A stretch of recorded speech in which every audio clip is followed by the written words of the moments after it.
Hello and welcome to the Reds Report, Barnsley FC's longest running podcast, proud to be associated with the TalkSport Fans Network. We've not got Steve as yet. Now, we reckon he's been watching Luton Man United and probably fell asleep if he's had a drink or two. So we will be joining later, or so we hope. But, hey, it's quality, not quantity that counts. With us, as always, is Reds Report Ian. Ian, how are we doing? Very well, Carlo. You good? Yeah, not too bad. This time last week, we were saying 2 away matches, Tuesday, Saturday, 6 points. Possible, isn't it? Tuesday night, away at Shrewsbury. Is that 2 points dropped or a point gained? Point saved, do you think, Ian? Well, bit initially disappointed because I was hoping we'd get 6 out of 6, but just difficult places to go. And I think looking, Colin says he likes to look at blocks of games, doesn't he? And he wanted 9 points out of 9 with Leyton Orient, Shrewsbury and Fleetwood. And you take 7 out of 9, I think, especially after coming from behind against Leyton Orient. 2 tough away games, poor weather, poor pitches, some of them, against teams who are scrapping for their lives.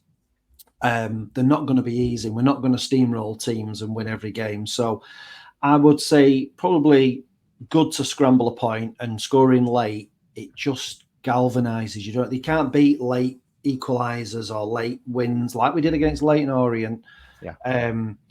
They're good for morale, and like we saw yesterday at Fleetwood, we dug in.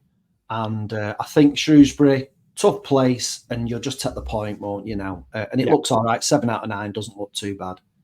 And it's statistical. It was very on point. Barnsley are in the top 3 over 4 divisions for early goals conceded. That's the first 10 minutes. And we're also in the top 3 for late goals scored. That's the last 10 minutes. Well, they scored on the 7th minute. Now, it went down as a Cadano goal. It's very unclear. He might have had his foot to it or whatever. Herbie Kane then with the 92nd minute penalty for Barnsley. Now, Herbie Kane, he's coming for some criticism, and now, because and I've been honest that sometimes I think he goes missing. He does really good work, and he's had a couple of assists, scores the penalty. These last few weeks, again, he does a lot of work almost behind the scenes, doesn't he? Where he battles to get the ball back. He might not be the one that puts it in the net. What's your opinion on Kane at the moment? For me, he's gone up again. And when you look at the match on Saturday on a difficult pitch, his work rate, I thought, was awesome. But it's a game of opinions. What's your thoughts on Kane? I think first, that stat you mentioned about the team, I do think we are shooting ourselves in the foot. We seem to be good for both teams to score. We seem to be good for giving the opposition a goal, like we did at home to Exeter, Leyton Orient, and the last couple of away games. But what is the positive is that we are digging ourselves out of that hole and turning games around, which we didn't do for probably about a year and a half, did we? We had a poor record when we went behind in games. So we are...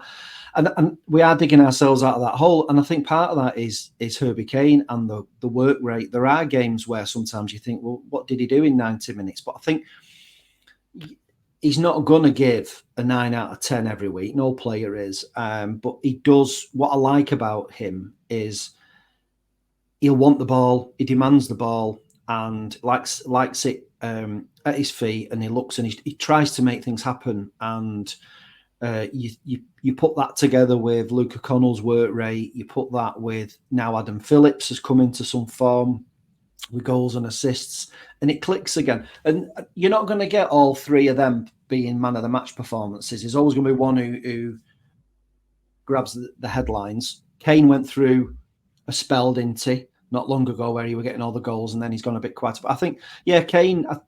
I thought that yesterday, very much yesterday. I thought difficult conditions. He was one who really he didn't shy away, and he put a shift in. Yeah, and it's incredible when you watch us play. He's always the one with his hand up of "I'm here, pass it to me." Yeah. And we've spoken a lot about Jordan Williams and the fact that he's not playing in the right position, but actually, from a view of where you want a captain to play, midfield is always ideal, isn't it? Because something like they're all over. Whilst I'm not saying he's captain's material, he is one of the more vocal members of the squad, isn't he? And you need that when you've got a lot of younger players around you, don't you? Yeah. Been well documented with Williams. Some of his performances have not been great, whether that's the player, whether that's you've got to get Diego a bit fairer and say, well, he's played out of position. Collins has come out and praised him, what he does off the pitch a few days ago. He looked more settled in that position, didn't he, in his right wing back position. Again, it's not a great game with the conditions and the pitch. But I think Kane has stepped up this season, and sometimes he's carried us. But I think Williams, we just look like we might get the best this last run in. Hopefully we can play Williams in his better position and start to see some better performances from him. Yeah. So we are getting players back from injury, aren't we, at the right time of the season as well, so we can play a stronger 11 and a better formation. The match yesterday, then. Now we all like a day beside the seaside. Not when it's chucking it down and blowing the game. Yeah. Conditions, from a weather point of view, weren't very favourable. And the pitch, though, I mean, and I know you can't. There's not. I think there's some Saturday afternoon leagues around South Yorkshire where you live that probably have a better pitch than what Fleetwood had. So again, it's interesting because we said it earlier before we started recording. Even if Barcelona or Man City came to play there, you can't play that type of football because it's not a golf course, is it? And we adjusted well, I thought. And when you saw the lineup, were you surprised? Because obviously McAtee, whilst he's not been scoring, he's the typical Barnsley footballer, running his blood to water, chasing things down, tackling. He was dropped for Sam Cosgrove to make a rare start. What did you make of the starting 11, the Cosgrove-McAtee situation? And I suppose Cosgrove, pretty early on, silencing any doubters. Yeah, I thought a little bit surprised, but then when you saw the pitch, you saw the conditions, and you knew what you were going to get against Fleetwood. They've started picking some points up. I think they scored a really late equaliser. Was it against Reading midweek? They're scrapping for their lives, and Charlie Adam has come in, and they seem to be playing for him. So I just felt it was probably not a bad thing, really, to put a big lad up front, physical lad up front, because it was going to be a slog, wasn't it, in those conditions and on that pitch. So I thought Collins got it right with that. McAtee hasn't scored in a good few games as well. So although he is probably the more rounder, better quality footballer, it's goals, isn't it? And if he's not been scoring, then give somebody else a chance. And I think it worked. And it was the same with when he brought Pines on near the end. It was like they're going to go long. They're going to try and get something out of this game. So you need a big man at the back and try and sort of solidify it and see the game out. So I think Collins got it right from the starting 11 and his substitutes throughout the game. What about at the back? Because we mentioned the front with Cosgrove McAtee. At the back, Joshua Earl on the left, the Givney on the right, and Jamie McCart making not a comeback, but a reappearance in the starting 11, who was the central of the three. I think everybody expected or wanted Pines to start because we all expected, there's no match as easy, but against the team that struggled to score goals, maybe that was a nice introduction. I mean, he did enter the pitch and halfway through the second half. What did you make of the back three? Interesting, all three got a yellow card, and I think it's De Givney especially who's very close to a one-match suspension for the number of cards that he's had so far. But what did you make of those three at the back? That new look Barnsley defence. It was a proper battle for them, wasn't it? Because they had a goal, Fleetwood. The goal they scored was a belting goal. Difficult afternoon. I thought they, by and large, managed it quite well. Kept them down to the one goal. Earl went about his business fairly tidily. De Givney's just really settled in now, hasn't he? He's one of the first on the team sheet. Just a difficult afternoon, really. not one of them where you come out with like a polished performance. I think it was just going to be one that's you've just got to roll your sleeves up and get through it, haven't you? Yeah, no, 100%. 2-1 winners. Sam Cosgrove and Herbie Kane with the goal. We talked about Herbie Kane earlier. Well due a goal, wasn't he? Because again, his work rate yesterday in difficult positions. They now have a break. How important is it, do you think? I know we've won and you want that winning momentum to continue with not having a Tuesday game, so almost like a week off before we face Derby at Oakwell on Saturday. Is that in our benefit, do you think? Is that something that we can benefit from? Or would you rather us play on Tuesday as well and keep that winning momentum going? Danger with playing Saturday, Tuesday is you're going to end up with a bit of fatigue and you're going to get up a few injuries, especially after that, playing on that pitch in those conditions. I think it's probably right. We've got a full week now to prepare for Derby, and then there's another week before we go to Wickham, which won't be easy at all. And then it's going to be full on then, because I'm just looking at the fixtures now, and then that's when you've got like playing a game nearly every 3 days. You've got the rearranged game with Bolton midweek. Yeah. Then you go to Lincoln, then another midweek game, Carlisle. So I think I would take this week off gladly now, because in a couple of weeks it's going to be in March. It's going to be full steam ahead in it. Every 3 or 4 days there's going to be a game. So probably comes at a nice time, that, and prepare for Derby on Saturday. Now Derby are 6 points ahead of us. We have got a game in hand. You said earlier, in the space of about 3-4 weeks, play both Derby and Bolton. Given what you've seen from the Shrewsbury match and the Fleetwood match, and we're talking about McAtee, we're talking about Cosgrove, McCart in the middle, Pines then made an appearance. Mm-hmm. I know he'll decide on who trains best and everything else, and he'll probably look at Derby as well. Let's go at the back. Who would you start with? Important news that James Collins, top scorer for Derby, is out, likely till the end of the season. He got injured and he scored, I think, 15 or 16 for Derby. So that's a bit of a blow for them. Apparently, they're looking at a free agent. Dwight Gale was mentioned, but other clubs are looking at him as well. We shouldn't be worried about other teams. Who would you start at the back for against Derby? Is that let McCart start because it seems quite settled, or does it need the big, strong American?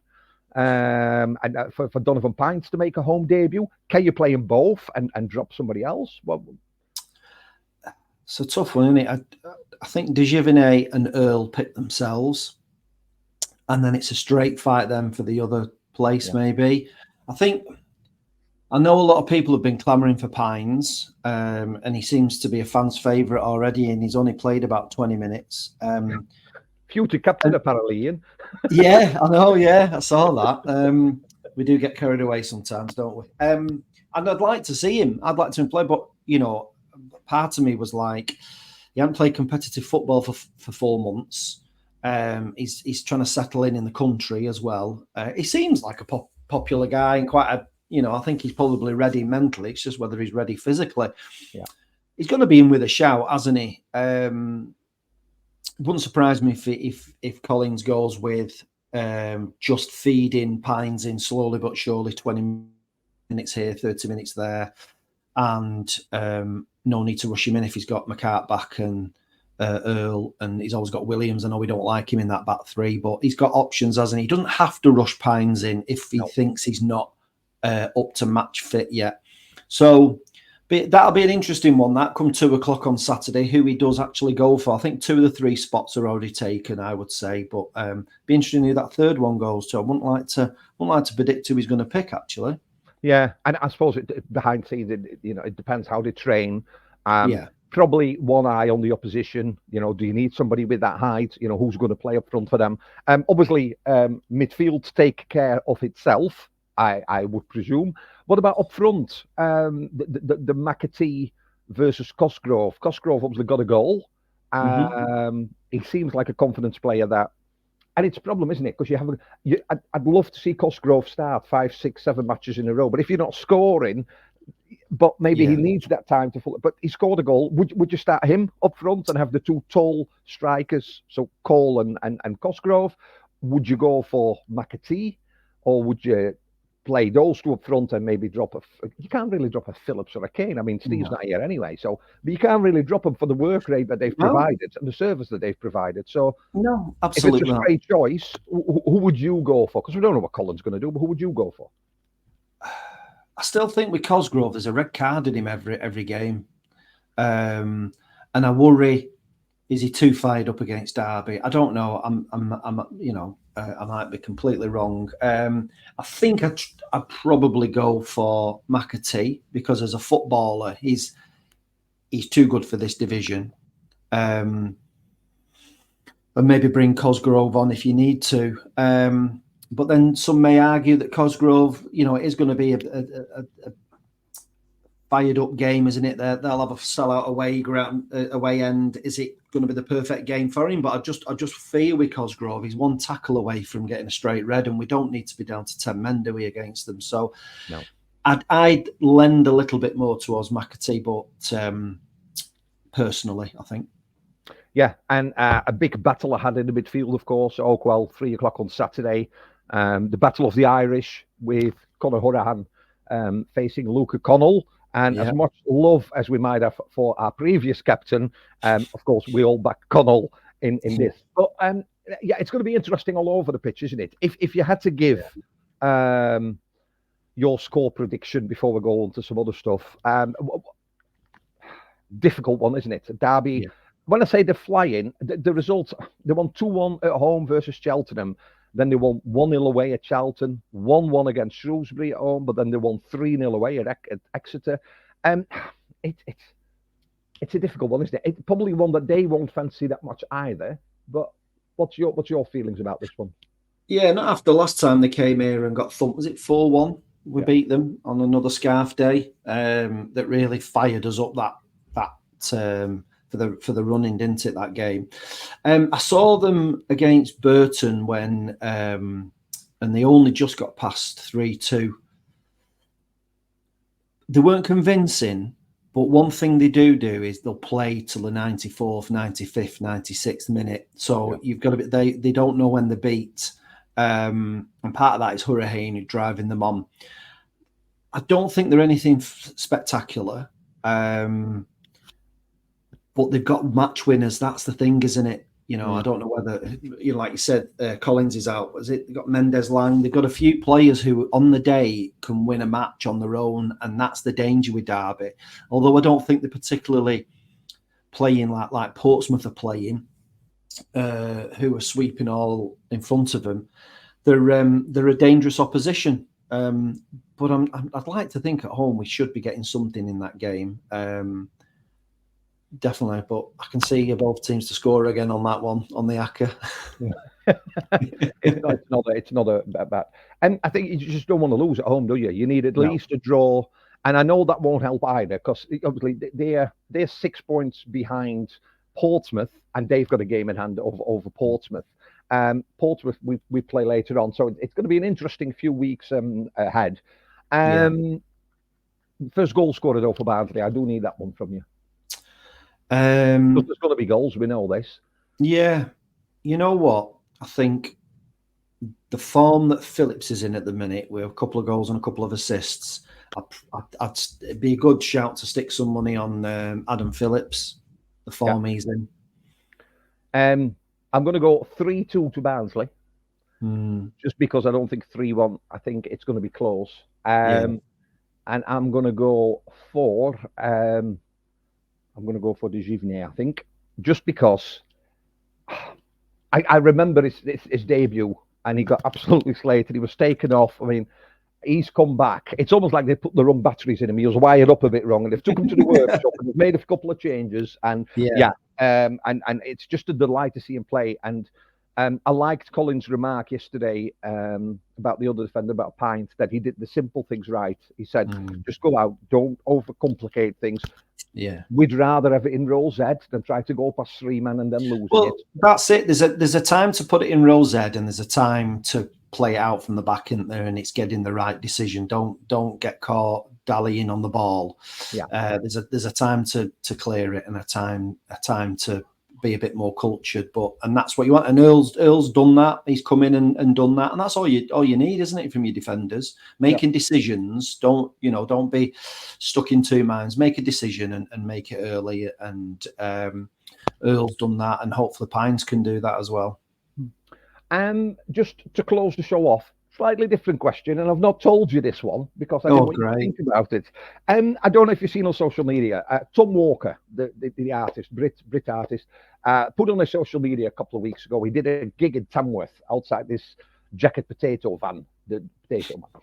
And he said, "Where would you like me to go next?" And there was an overwhelming response for Barnsley. So on Saturday, he came to Barnsley, gave 2 free sort of mini concerts outside near the market, near the glassworks.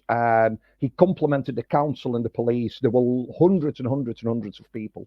And that made me think then of all the players. I'm wondering what the question is.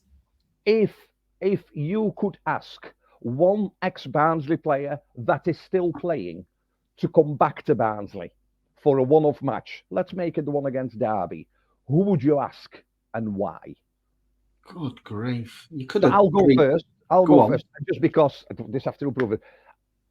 I would likely ask Carlton Morris to come back because I think it's just. I think he was always underestimated. I don't think he was well supported when he was at Barnsley. I wish him nothing but the best. And I think against Derby, if you had Cole and Morris, so just for one match, I'd ask Carlton Morris to come back. But if you could ask one ex-Barnsley player, but he currently has to still be playing, so you can't say like Neil Redfern of anybody because that doesn't work. I don't think we'd want Redfern now, would we? and I know you probably want to, maybe see that Belgian player that's now playing in Turkey, but I don't think that will do our viewing figures any good. So don't ask any of those, Ulare or who would you ask to come back and why? I don't think there's a right or wrong answer here, is there? No, there isn't. This is all about personal choices. Yeah, because part of me, I think you're spot on with Carlton Morris. I've just watched him in that Luton game, scoring for Luton against United, and he looks comfortable in the Premier League. Yeah. And on a game like on Saturday, where it might be 1 goal wins it, you'd want somebody like Carlton Morris because you could rely on him, and he's dangerous. Like you say, you might go first goal scorer, Dijivane. He is good in the box and puts his body on the line and puts his head in where it hurts. So that's a good shout with Carlton Morris. I think he'd be one of my favourites. I think I could ask so many. You could stick Kitchen back in there with Pines and Earl or Dijivane would look good. You could put as good as Liam Roberts has played. Isted come back. Jacob Brown. Might be a shock one, but somebody who can run at somebody and take them on. If I had to pick one, then God, this is difficult. I think I'd have to go with Morris. I think because I think there could just literally be. It's going to be a tight game, and I think you're right with 3-2. I think that's a good shout for a score prediction, and you just need somebody who might just be the difference on Saturday. Hopefully it's McAtee or Cole, but yeah, I think Carlton Morris, the form is in. He fears nobody in that Premier League, and if he could come back in a red shirt, I think he'd cause Derby all sorts of problems. Yeah. Now we're looking forward to this one. Various supporters groups have called for another scarf day. So if you're going to the match on Saturday, bring your scarf. If you haven't got one, Blackfoot Sports in the arcade, I think it's £7, and £1 of that goes to a local charity. So it's 2 for 1 almost, isn't it? You're helping a local charity. You've got your scarf. We need to get behind them. There is no other way around it. And I think even if it's just for this match, let's postpone the discussion. They should get us going, or should we get them going? It's a big match. It's against Derby. Ex-Barnsley captain is captain for Derby at the moment in the midfield. So there's still lots and lots to play for. Pride's at stake. It's Derbyshire versus Yorkshire this Saturday at Oakwell. 3 o'clock, Barnsley take on Derby. So if you go in, get behind them. We'll be back next week. Steve might still be asleep by then, but we'll make sure we'll drop him an email between now and either Thursday or Sunday when we're recording again. But you've been listening to the Reds Report. Thank you for listening. Thank you for watching. We'll be back next week. You Reds.